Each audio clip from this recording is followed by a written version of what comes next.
저는 오늘 무거운 주제의 말씀을 여러분에게 전하려고 합니다. 그것은 우리나라 교회가 일제강점기 때 행했던 신사참배에 관한 문제인데, 설교를 시작하면서 제가 여러분에게 한 가지를 여쭙겠습니다. 이 자리에 나오신 성도 여러분은 대부분 어릴 때부터 신앙생활 하셨을 텐데, 여러분은 여론이 성장했던 교회에서 신사참배에 대해 공적으로 회개한 적이 있습니까? 제 경우는 단 한 번도 목사님들에게서 우리나라 교회가 행했던 신사참배를 회개한다는 설교를 들어본 적이 없습니다. 그래서 지금까지 우리나라 교회가 신사참배한 것에 대해 대수롭지 않게 생각하며 살아왔습니다.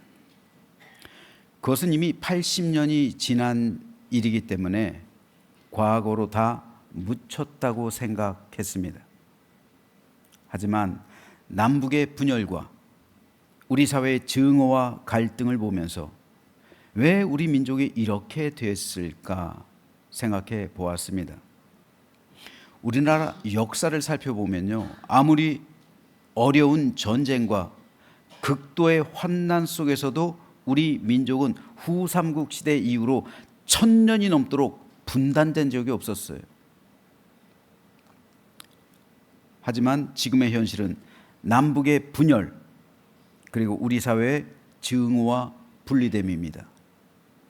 왜 이렇게 됐을까 고민하는 가운데 기도하다가 문득 신사참배 문제가 아직 해결되지 않았다라는 깨달음이 왔습니다.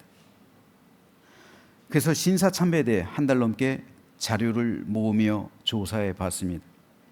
그 결과 신사참배로 인한 하나님의 진노하심과 징계가 아직 끝나지 않았음을 깨닫게 되었습니다. 왜 하나님의 징계와 진노하심이 끝난 게 아니냐면, 한국교회는 아직 전 교회적으로 회개한 적이 없기 때문입니다. 여러분, 회개한 적이 없는데 어떻게 회복이 됩니까?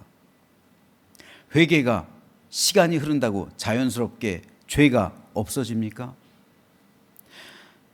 세상에서의 잘못은 시간이 흐르면 용서받을 수 있을지 모르겠어요. 하지만 하나님 앞에서의 죄악, 더군다나 우상숭배의 죄악은 시간이 흐른다고 해서 자연스럽게 없어지는 게 아닙니다. 반드시 회개해야 되는 거예요. 회개를 통한 회복, 회개가 있어야 하나님께서 회복시켜 주시죠. 시간이 80년이나 800년이 지난다 할지라도 그것에 대해서 회개해 본 적이 없다면, 전교적으로 회개하지 않는다면 하나님의 용서와 회복의 은총이 없는 거예요. 그러므로 지금은 징계와 하나님의 진노하심이 현재 진행 중에 있는 겁니다. 그래서 저는 오늘 우리나라 교회가 행했던 신사참배 죄악에 대해 말씀드리면서 이를 통해 회개 운동만이, 진정한 회개만이 한국 교회가 나아갈 길이요, 살 길임을 증거하려고 합니다. 먼저 밝힐 것은 오늘 설교의 대부분은 이 오창희 목사님이 쓴 아직 끝나지 않은 문제 신사참배라는 이 책에서 많이 인용했습니다.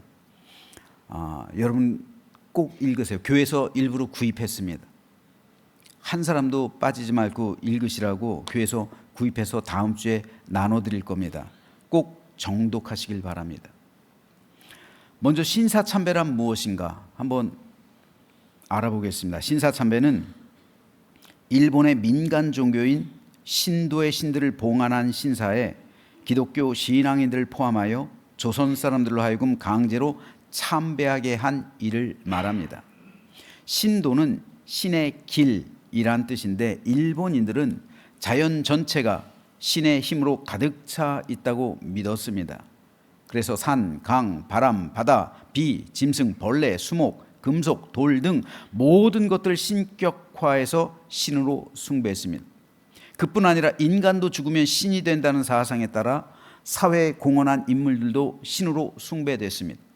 또 국가의 반역을 일으킨 사람들이 죽으면 원한을 품은 귀신이 돼서 인간의 생사화복에 영향을 준다고 생각해서 이들 또한 신으로 숭배했습니다. 여기에 더해 각 씨족 그리고 부족의 조상들 또한 조상신으로 숭배했습니다. 이처럼 신이 다양하다 보니 신도에서는 신이 무려 800만이 넘어요. 그 정도로 수많은 신이 존재합니다. 그리고 천황은 이처럼 많은 신들 가운데 으뜸의 신, 가장 높은 신인 천조 대신, 즉 태양의 여신의 직계 후손이라고 믿습니다. 그래서 천황은 절대 군주로서의 위치를 갖고 정치, 군사의 지배자인 동시에 국가적 제사를 행하는 최고의 제사장입니다. 따라서 신도는 천조 대신의 후손인 천황에게 절대적으로 충성하고 복종해야 합니다. 그러므로 신사에 가서 참배하는 것은 국민의 의무입니다. 이에 따라 일제는 우리나라 사람들에게도 신사 참배를 강요했습니다. 일본이 조선을 합병했기 때문이죠. 그러니 신도를 믿으라는 것이고 그 믿음에 따라 천황에게 충성, 맹세하고 복종하라는 겁니다. 기독교는 처음에는 이것을 완강히 거부했습니다. 어떻게 죽은 사람의 혼령을 신으로 모실 수가 있겠습니까? 어떻게 하나님 대신 천조 대신을 우위에 삼고 우위에 두고 숭배할 수가 있겠습니까?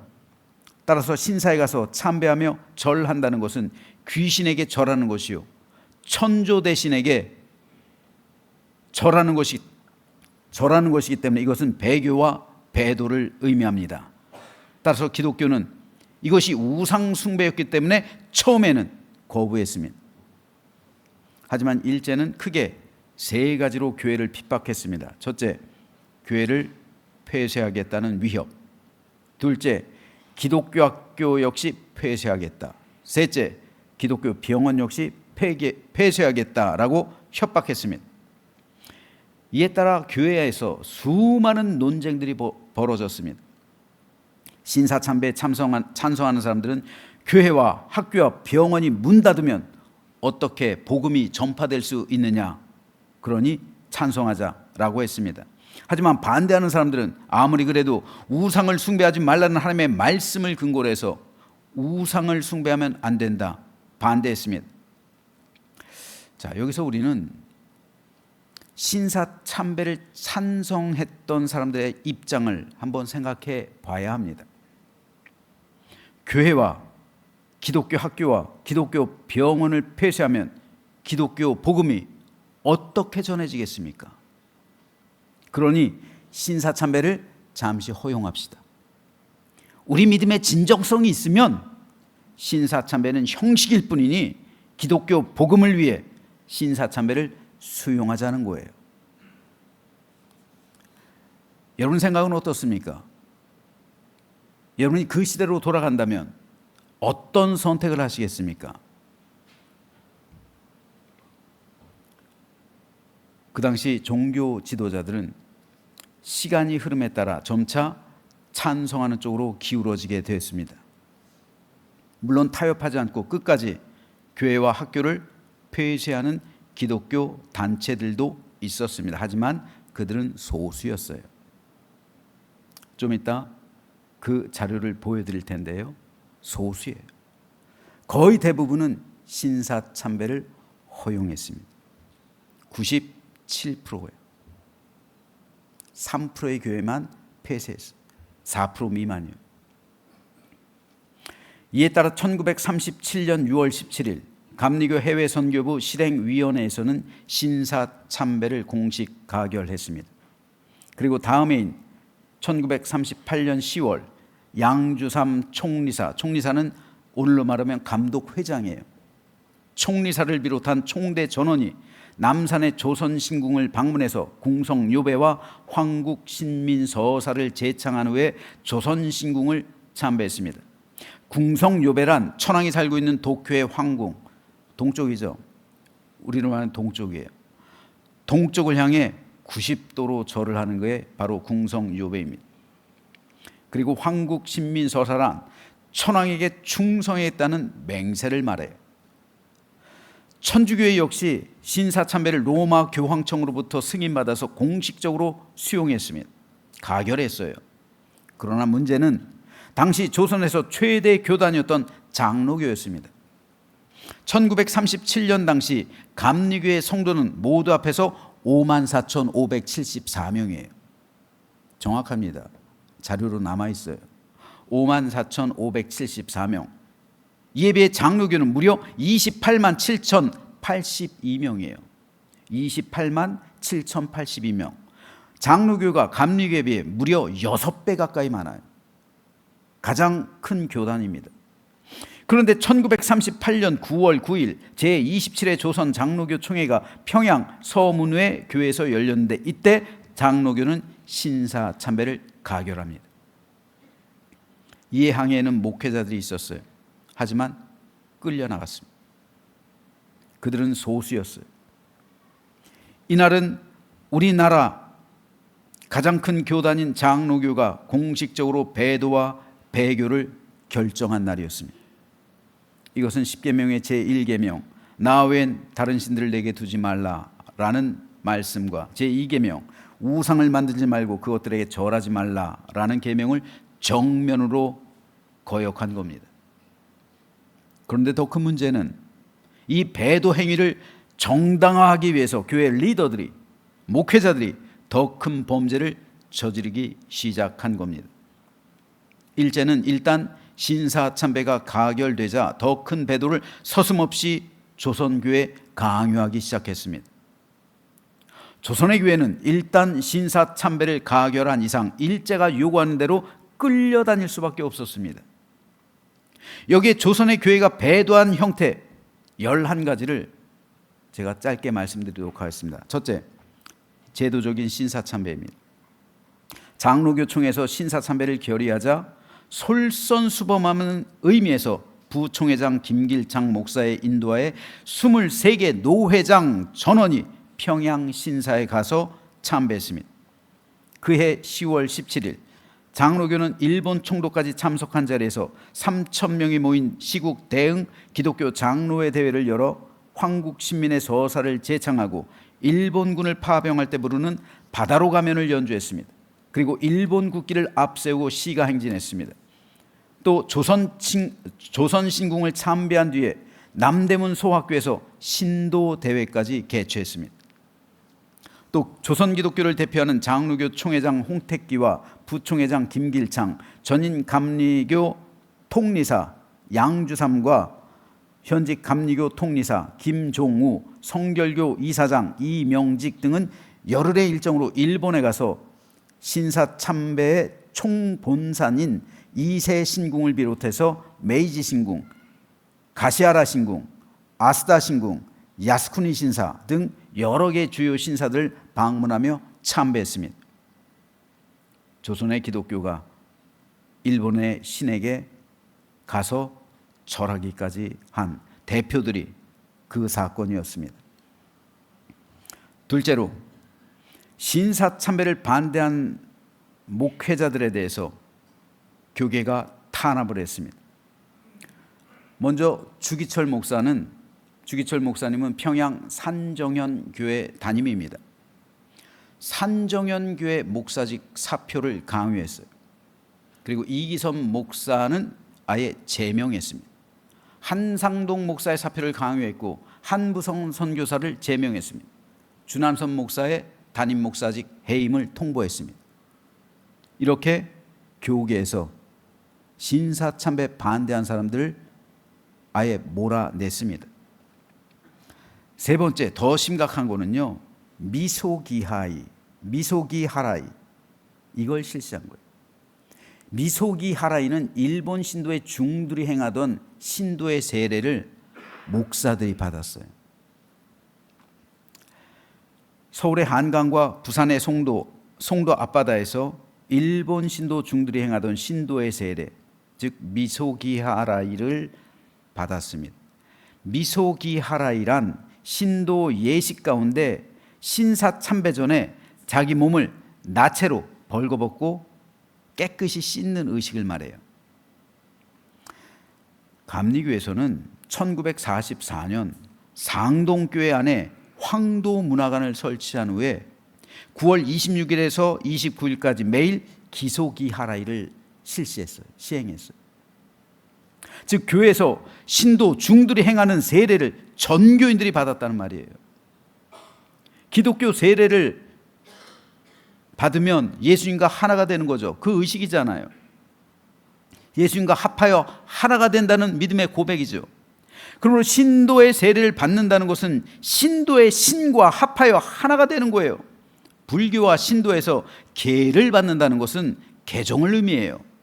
그런데 목사들이 천조 대신의 이름으로 세례를 받은 거예요. 천조 대신은요, 태양신이에요. 태양의 여신. 일본 우길기 보면 햇살이 막 이렇게 퍼진, 그게 바로 천조 대신을 상징하는 거예요. 그리고 이 천조 대신의 후손이 천왕이라고 믿잖아요. 근데 신도 세례를 받을 땐 천조 대신보다 더 높은 신은 없다라고 고백한 사람만이 받을 수 있어요. 따라서 그들은 천왕이 높냐 하나님 높냐 라는 질문을 일제가 하는 거예요. 그리고 이 질문에 대해서 천왕이 높습니다 라고 고백한 사람만이 신도 세례를 받는 거예요. 미소기하라이를 받을 수 있는 거예요. 근데 목사들이 그걸 받았단 말이에요. 성도들도 받게 했단 말입니다. 즉 천주 대신이 하나님보다 높다는 거죠. 이 엄청난 죄악을 어떻게 할까요? 이거 목숨이 두려워서, 이 세상에서의 안락한 삶 때문에 자기 믿음을 버렸다고요.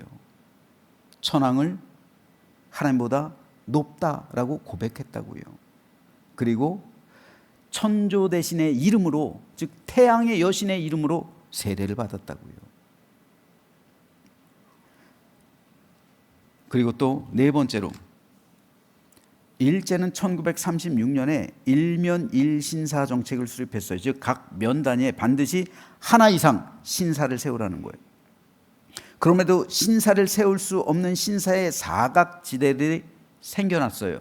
이를 보완하기 위해 소형 신사, 즉 신사는 큰 절이잖아요. 근데 작은 절을 만들라는 거예요.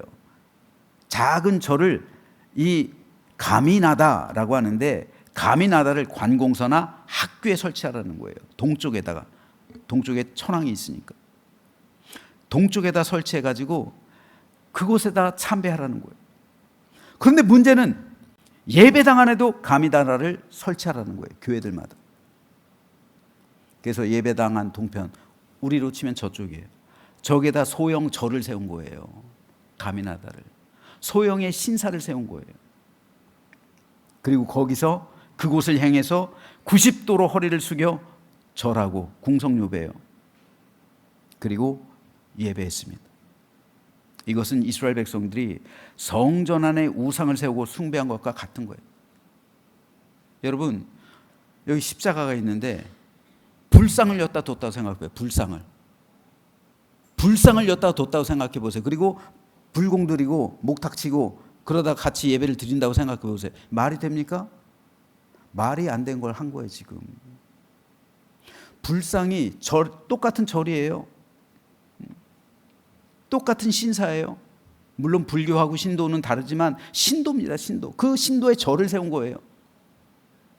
동쪽에다 세워놓은 거예요. 절을 각 교회마다 예배당 안에. 그리고 그곳을 향해서 궁성요배를 해요. 천왕에게 충성맹세를 해요. 그러니까 자연스럽게 다섯 번째로 신도와 혼합적인 예배를 시작하게 되는 거예요. 각 교회는 예배 순서에 신도 의식을 공식적으로 포함시켰어요. 1939년 9월 8일 제28회 장로교 총회에서는 예배보다 먼저 신도 의식을 실시했습니다. 그래서 먼저 신사, 그렇죠? 저쪽에 신사가 있으니까 동쪽을 향해 90도 머리를 숙여 궁성요배를 실시하고 기미가요, 황국신민서사를 제창하고 그 다음에 찬송가를 부르고 설교했어요. 설교 후엔 일본군 장병과 동양 평화를 위한 묵도로 이어졌습니다. 이것은 감리교도 마찬가지였습니다. 감리교의 예배는 공식적으로 일본 국기개양, 일본 국가제창, 궁성요배, 대동아전쟁 필승기원 묵도, 황국신민서사 낭독, 우미유가바를 합창했어요. 우미유가바는 일본의 군가예요. 군가를 불렀단 말입니다. 내용은 바다로 가면인데 내용은 이래요. 바다로 나간다면 나의 시체는 바다에 띄우고 산에 나간다면 초원에 버린다. 천황의 곁에서 죽어도 뒤 돌아보는 일은 없으리. 이게 일본 군가예요. 이 군가를 부르면서 가미가제를 한 거예요. 그들도 신이 될 수 있다라는 그런 일념으로요. 신도예요. 즉 조선의 교회는 예수를 위해 내 목숨을 버리겠다는 각오가 아니라 예배 때 천황을 위해 목숨을 버리겠다는 각오를 예배를 통해 바친 거예요. 이 얼마나 큰 죄악입니까? 여섯 번째로 찬송가와 성경 내용의 삭제와 왜곡 변경이 있어요. 1940년 일본 검찰은 장로교 상치위원 7명을 소집해서 성경과 찬송가의 내용 또한 삭제하고 고치고 왜곡할 것을 지시했습니다. 이에 따라 왕, 대왕, 만백성, 임금, 구주, 구세주, 만유의 주제, 다스리시네 등의 가사가 삭제돼요. 또 재림, 악마, 세상의 혼란 등을 표현한 가사도 삭제시켰습니다. 영적인 전투와 관련된 군병, 충성, 싸우라, 십자가, 군병, 내주는 강한 성요, 믿음이 이기네, 믿는 사람들은 군병 같으니라는 전투적인 찬양들이나 삼천리, 반도, 금수관상 같은 민족 의식을 일으키는 찬송가도 삭제시켰어요. 심지어는 성경 내용도 일제에 부합하지 않는 내용 상당수 삭제합니다. 모세 오경을 비롯한 구약 성경은 민족 의식을 고취한다는 이유로, 요한계시록은 재림신앙을 강조한다는 이유로 성경에서 삭제했어요. 설교 본문은 사복음서, 마태, 마가, 누가, 요한으로 한정됐습니다. 다른 데 설교 못했어요. 설교 주제 당국에 미리 보고했어야 돼. 그리고 내용 또한 엄격하게 검열받았습니다. 사도신경도 상당수 내용을 삭제했습니다. 1.1획도 고쳐서는 안 되는 것이 성경 말씀입니다. 하지만 이때 조선의 교회들은 하나님의 말씀을 너무나도 많이 변개하고 왜곡하고 삭제해버렸습니다. 부활신앙이요? 부활은 미신이다 라고 말해서 신앙 문답에서 삭제하라 말했고, 조선교회는 이 요구에 순순히 따랐어요. 그래서 부활도 가르치지 않았어요. 그러니 신학교가 어떻게 되겠어요? 변질되겠죠. 뭘 배우겠습니까? 변질된 신학교. 그리고 8번 신사참배 권유 운동, 그리고 황국 신민화 정책 주도. 교회가 앞장서서 신사참배를 권유하고 있는 거예요. 국민들에게, 백성들에게. 그리고 황국 신민화 정책을 주도하고 있는 거예요. 교회들이. 바로 이로 인해서 백성들의 신망이 교회를 떠나버려요. 이 일 이후로 교세는 급전직하합니다. 백성들에게서 신뢰의 마음이 없는 거예요. 1919년도에 교회가 3.1 운동에 앞장섰죠. 그러니까 모든 백성들이 교회를 우러러봤어요.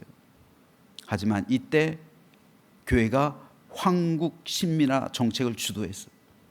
백성들이 등을 돌린 거예요. 그리고 9번째로 전쟁 물자를 모금합니다. 장로교회는 황국 신민화 정책에 따라서 1937년부터 3년 동안 국방헌금 158만 원, 휼병금은 전쟁에 나가 있는 병사들을 위로하기 위해 쓰인 돈이에요. 이걸 17만 2천 원을 모아 바쳤어요. 당시 동아일보 기자의 월급이 20원이에요. 이 돈을 합하면 당시 동아일보 기자가 7,300년 일해야 받을 수 있는 연봉이에요. 이거를 바쳤다고요. 일본한테. 현재 가치로 동아일보 기자 1년 연봉을 5천만 원으로 잡았을 때 3,650억이에요. 이걸 걷어서 전쟁 물자로 바쳤습니다. 여기에 더해 장로교에서는 일본군을 위한 비행기 헌금을 했습니다. 그래서 일본군 비행기를 제작했는데 그 비행기의 이름이 조선 장로호예요. 이외에도 수많은 전쟁 자금을 위해 교인들에게 헌금을 강요해서 바쳤어요. 더욱 충격적인 것은 교회 철책, 철문과 더불어 교회 십자가 종탑, 그리고 교회 종까지도 헌납했어요. 이렇게 바친 교회의 종이 1540개입니다. 즉 1540개 교회에서 십자가 종탑과 종을 떼다가 일본의 군수 무기를 만드는데 바친 거예요. 당시 장로 교회 수가 모두 3624개 교회예요. 3624개 교회 중 무려 절반인 1540개 교회, 종을 떼서 자발적으로 십자가 종탑과 더불어 바친 거예요.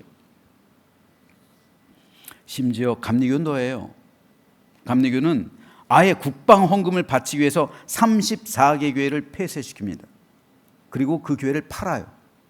그리고 판 대금으로 일본의 군 비행기를 제작하는데 바쳐요. 교회 판 돈으로 일본의 군수 자금을 위해 바쳤다고요. 그래서 감리교단이라는 비행기가 3대 제작돼요.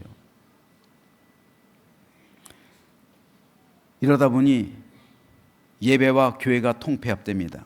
일본 교회와 통폐합되고요. 그리고 예배가 섞이게 되죠.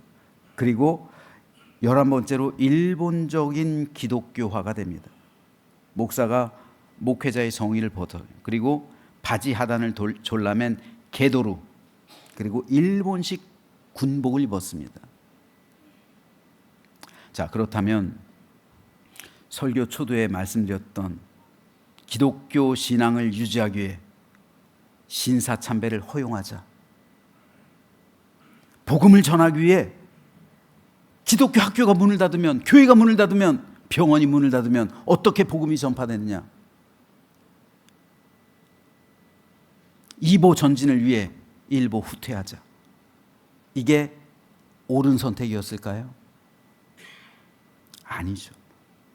이것은 완전히 틀린 선택이었습니다.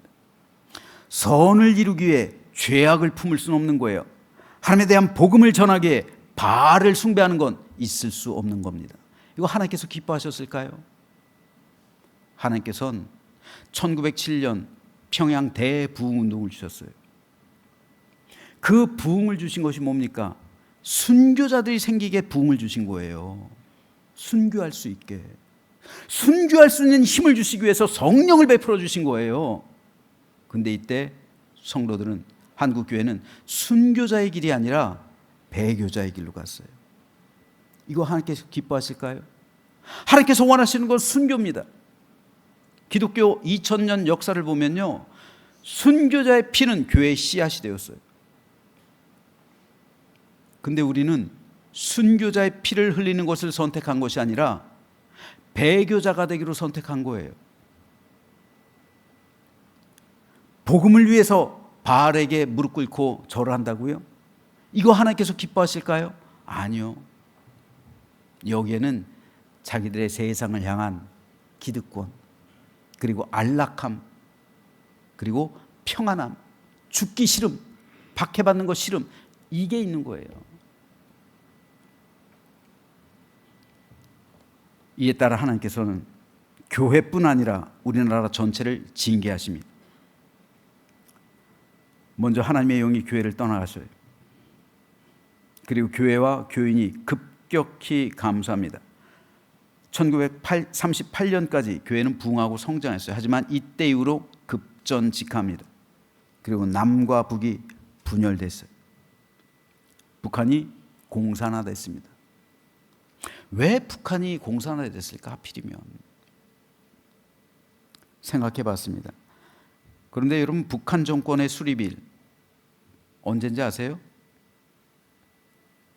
1948년 9월 9일이에요. 그런데 참 아이러니컬한 사실이 있어요. 장로교 장로교에서 신사참배 결의 총회일이 언제예요?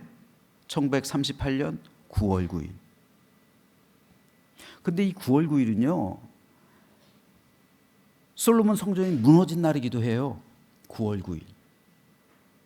그리고 헤롯 성전, 제2차 성전, 예수님 당시 있었던 그 성전이 무너진 날도 9월 9일이에요.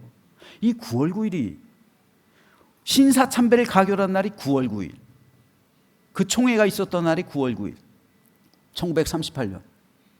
그런데 북한 정권의 수립일 딱 10년 후 1948년 9월 9일. 그리고 그로부터 또 10년 후 1958년에 북한이 교회 말살 정책을 펼쳐요. 10년 동안은 그러지 않았는데 1958년도부터 북한에 있는 모든 교회는 몰살당합니다. 이때 장대현 교회도 폐쇄돼요. 그리고 장대현 교회가 폐쇄된 곳에 건물을 세워요. 그 건물 이름이 만수대예요. 만수대. 그리고 장대현 교회가 있던 곳에 김일성 동상을 세웠어요. 지금 김일성 동상은 장대현 교회 터 위에 세워져 있는 거예요. 교회 터 위에. 평양 대부흥 운동이 일어났던 그 장대현 교회예요. 그 장대현 교회에 김일성 동상이 세워져 있어요. 동상이. 우상이 세워져 있단 말입니다. 왜 북한이 공산화됐을까요? 여러분, 배도에 가장 앞장섰던 노예가 두 개 노예 있었어요. 평북 노예 그리고 평양 노예. 특별히 평양 노예는요, 주기철 목사 등 신사참배 반대 목사들 파면하고요, 산정형 교회를 폐쇄시켰어요. 하나님께서 북한에 있는 기독교가 교회들이 앞장섰어요. 공산을 했습니다. 그리고 6.25 전쟁이 나요. 6.25 전쟁을 통해서 수많은 사람들이 죽죠. 남유다에서 수많은 백성들이 죽어요. 그리고 살아남은 사람들은 포로로 끌려가요. 노예가 돼요. 완전히 나라가 망하고 민족이 분열된 거예요. 민족이 흩어진 거예요. 우리나라 똑같아요. 우상숭배 때문에 남유다가 망한 거잖아요. 우리나라 똑같아요. 우상숭배 때문에 우리나라 망한 겁니다. 분열된 거예요. 남북이 분열돼요. 우리나라에서도 서로에 대한 증오, 원망이 가득 차 있어요. 이게 뭡니까? 하나님의 진노가 현재 진행 중이다. 현재 진행형이라는 증거예요. 아직 징계는 끝난 게 아닙니다. 그렇다면 신사참배를 거부했던 운동은 없었을까요? 있었어요. 하지만 그 수가 미미했습니다. 먼저 신사참배 거부로 인해 투옥된 사람이 약 2,000명이에요.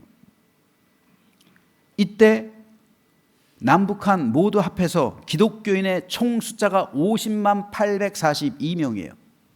그런데 2,000명이 투옥됐어요. 모든 교인의 약 0.4%. 신사참배 거부로 인해서 폐쇄된 교회는 200개 교회 정도. 총 5,185개 교회 가운데 3.8%. 신사참배 거부로 순교한 사람이 약 50여 명.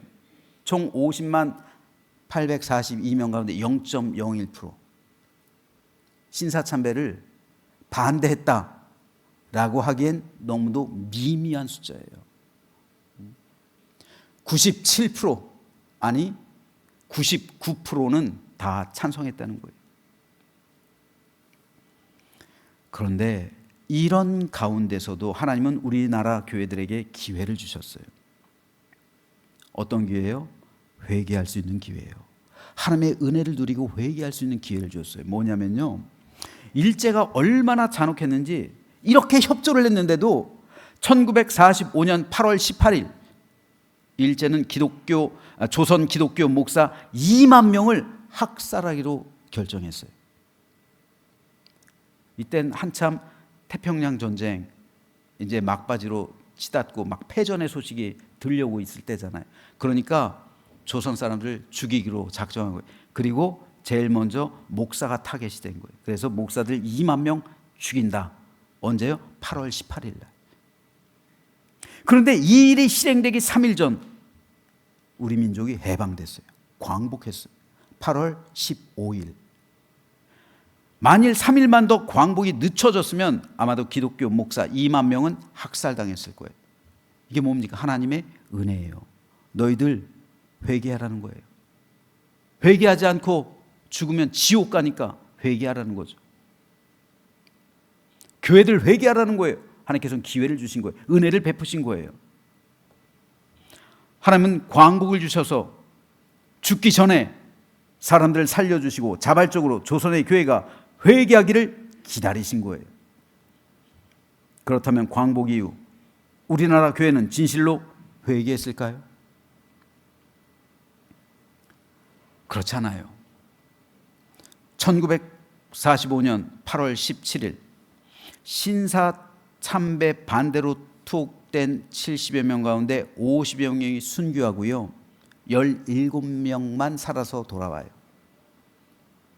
근데 17명이 살아서 추록했기 때문에 17명의 살아남은 이 목사들에 의해 조선교회 재건에 대한 기본 원칙이 결의됩니다. 그렇죠. 나머지 사람들은 자격이 없는 거예요. 신사참배에 동참했기 때문에. 그래서 이 살아남은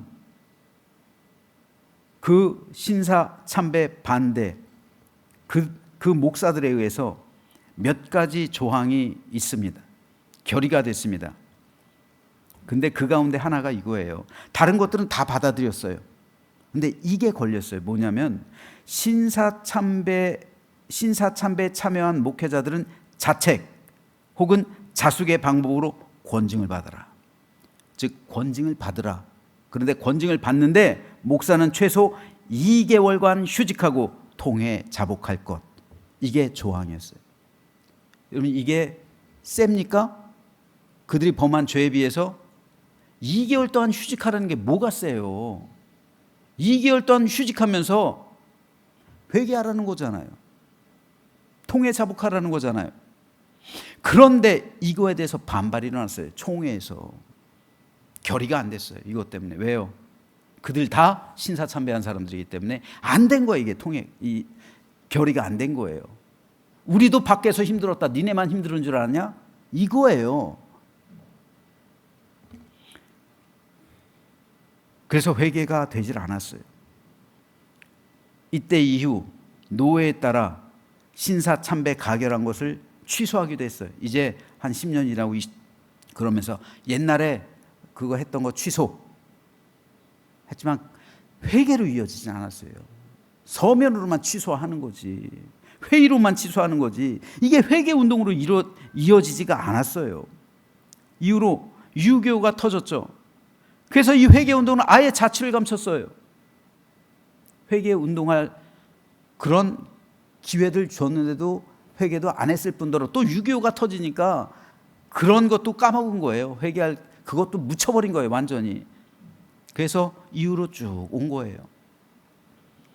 그러다가 1992년 6월 18일 한경직 목사는 종교계 노벨상이라 불리는 템플턴상을 수상했는데 그 수상 자리에서 자신이 신사참배한 죄를 공개적으로 회개했습니다. 이때 이후로 회개 운동이 조금씩 벌어지기 시작했어요. 먼저 1998년 9월 9일 한국 개신교 원로 장로회 회원 450여 명이 모여서 회개했습니다.